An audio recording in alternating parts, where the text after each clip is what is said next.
In today's video, we're going to discuss one of the most integral parts of the condo living experience, elevated wait times. Namely, I'm going to name you some Toronto condo buildings that, in my experience as a Toronto real estate agent within the Toronto and GTA condo market, have the worst elevated wait times that I've come across, whether working on the behalf of buyers, tenants, or just simply visiting buildings. Key disclaimer here, it's not the case that all these buildings are bad or awful. Some buildings on this list I actually like, but all of them have this one thing in common, which is when I present them to a client or someone asks me for my opinion on them, the elevated wait times is something I am sure to bring up. So without further ado, let's get to the list, shall we? Okay, starting here, 105 and 103 the Queensway. You should know these buildings.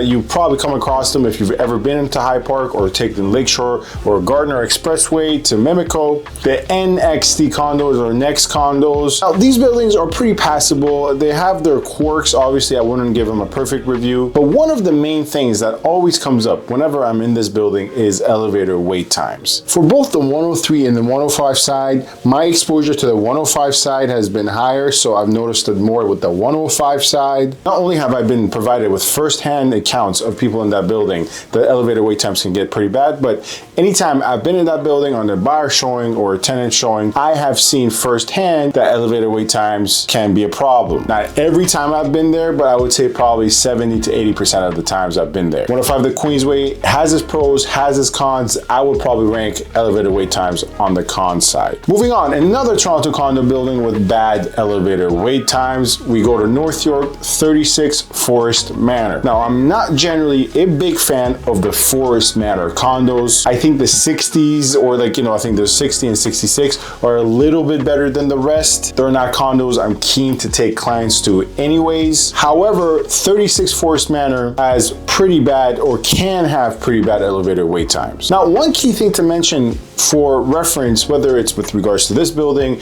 aforementioned buildings, or buildings we're going to discuss later on this video, if you live in these buildings and you don't have any bad experiences with the elevator wait times, or you visited them and you don't have any bad experiences with elevator outages and having to wait in long lines constantly, then I'm happy for you and I'm happy to be corrected. This is purely from my experience working across the Toronto condo market on a daily basis. Nonetheless, 36 Forest Manor, I'll never forget the first time I ever visited this building. It was brand new. It was probably 4 to 5 months old. It was just closing. And I kid you not, folks, there was a line, and if you've been to these buildings, you know the concierge area is not that large. There was a line from the hallway where the elevators are, wrapping around past the concierge desk to the front of the building where people are supposed to tap their fobs. This is the longest line I've ever seen for elevator. Me and my client looked at each other and we're like, you know what? Let's just screw off. Let's go to the next one because this one is not it. So yet another building that I would say has long elevator wait times, and you have to think twice if you are serious about it. Moving forward, another condo with not so ideal elevator wait times, 2221 Yonge Street in Midtown. Now, this is an interesting building because I think there's some affordable price per square foot units you can find. I actually showed a unit in this building recently to a buyer of mine that was really priced attractively. It had really good views, pretty functional unit, and it was priced below $450. But one thing I knew about the building going in, and it became even more clear to me once we were at the building, is the elevator wait times. Elevator outages in terms of one of the elevators being out of service has been a constant point of concern in this building. I verified it with the contacts I had inside the building, and part of the benefit of having this large platform that I have is when I have a question, I can get it answered because enough people watch me, enough buildings where I can reach out, put the inquiry out there, and people respectfully respond. Otherwise, it's a passable building. Once again, it's really a location play, I would say. If you want a low price per square foot in a central location right on Yonge Street, it's pretty good to go, but you have to once again be mindful of the elevator wait times that can arise if you live there. We're gonna stay on Yonge Street, but we're gonna go all the way to downtown. We're gonna talk about one of the buildings that I do not like whatsoever, besides this elevator wait time issue. Yet another Toronto condo building that has a problem with elevator outages, long wait times for residents, 386 Yonge Street. 386 Yonge Street, plus a couple of other buildings I'm going to mention on this list, are probably buildings that even had, if they had good elevator wait times or didn't have any issues with down or broken elevators, I would still not recommend them for the plethora of other reasons. But 386 Yonge Street might look cool from the outside. People like the fact that it has those like drizzles off the top of the building. I don't even find that cool,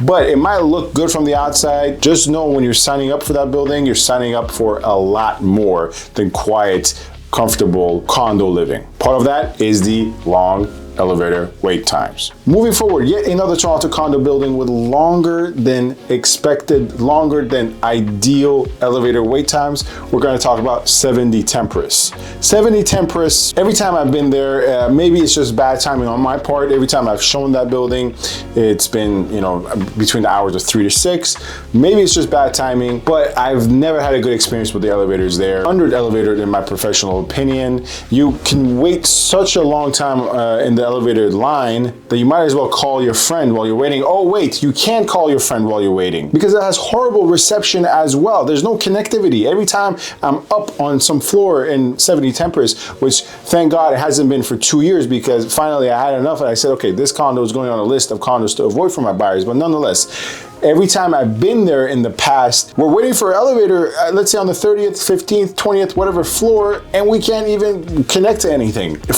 I think it's because of the concrete exterior. It has such bad connectivity issues. But anyways, I'm going on a rant. This has nothing to do with the elevator problem. I just went on a rant with another problem it had. You know, to no one's surprise, this also did make the list, or one of my lists of Toronto condo buildings to avoid as well. So nonetheless though, elevator wait times, issue in this building. Yet another Toronto condo building with longer than ideal elevator wait times that you should know about if you're a Toronto condo buyer or a tenant, which is 20 Breyers MEWS. Now 20 Breyers MEWS, all things fair, is actually a decent building. Once again, it's not a building that I would necessarily recommend to buyers, but it is a very tenant friendly building. It's somewhere for you to get situated, develop some tiny amount of roots for the downtown experience. Great location. Nonetheless though, 20 Breyers MEWS can have long elevator wait times, especially considering the fact that it's a split system. It's a Siamese building. So on one side, you only have 2 elevators. On the other side, you have 4, but the one that has 4, I've never seen, once again, all 4 be active and functional and running at the same time. Is it the worst? No, it's not the worst. There's definitely worse buildings on this list, especially when it comes to elevator issues. Nonetheless though, it is something to consider if you're looking in this area. Once again, as an alternative in this area, I like 38 and Uzi a bit much better. And there's 3 more buildings I'm going to list, but the reason I'm not going to go into an extensive detailed explanation of these 3 buildings is because these are 3 buildings we've discussed on this channel plenty of time, but they also all have bad elevator wait times. But the elevator wait time issues of these buildings are the least of their worries. You're going to see what I mean in a sec.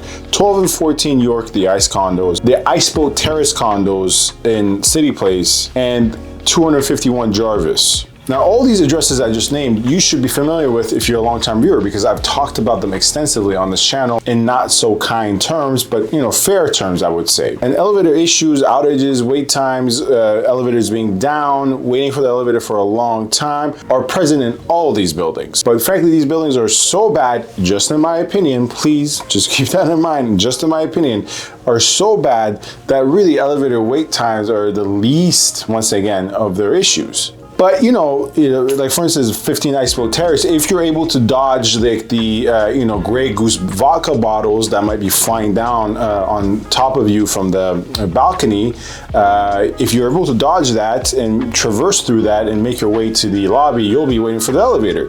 And there's outages often.